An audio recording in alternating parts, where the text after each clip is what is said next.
नमस्कार दोस्तों, आप सबका बहुत बहुत स्वागत है हमारे YouTube चैनल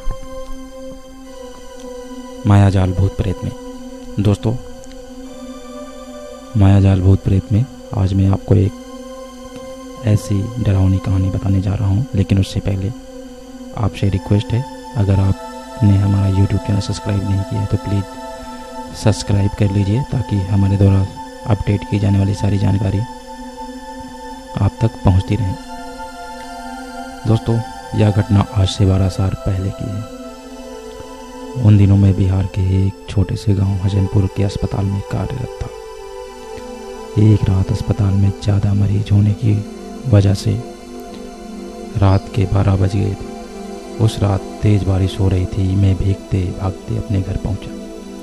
कपड़े गीले हो जाने की वजह से मैं अपने कपड़े बदल रहा था कि अचानक दरवाज़ा खटखटाने की आवाज़ आई। मैंने सोचा इतनी रात को कौन आया होगा।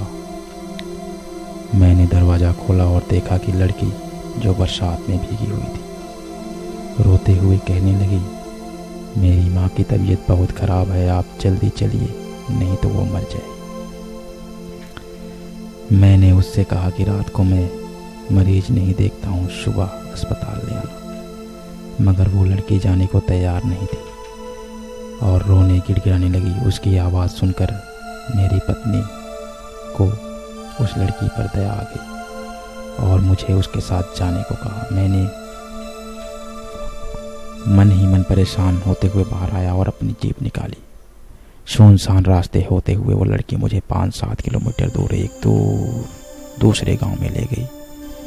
मैंने सोचा कि ये लड़की इतनी रात को मेरे यहाँ कैसे पहुँची, लेकिन मैंने इस बात की तरफ ध्यान न देते हुए एक मकान में पहुंचे और उसकी माँ बीमार पलंग पर लेटी थी। मैंने उसकी नब्ज देखी और इंजेक्शन दे दिया, कुछ दवाई लिख दी। उस लड़की ने मुझको बाहर मेरी जीप तक मुझको छोड़ दिया। फिर मैं घर आ गया।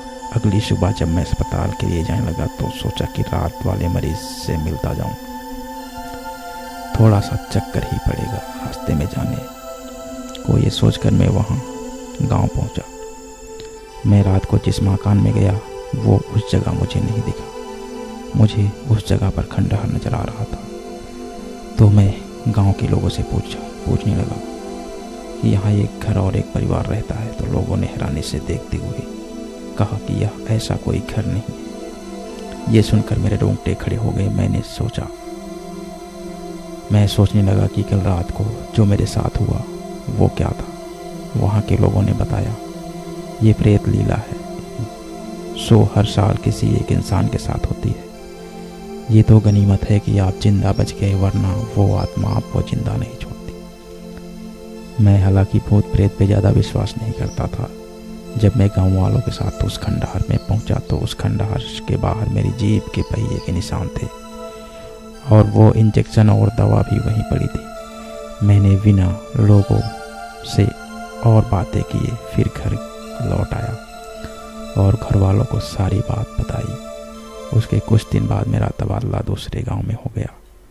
लेकिन उस रात की घटना के बारे में सोचकर आज भी मेरी रूह कांप जाती है। दोस्तों,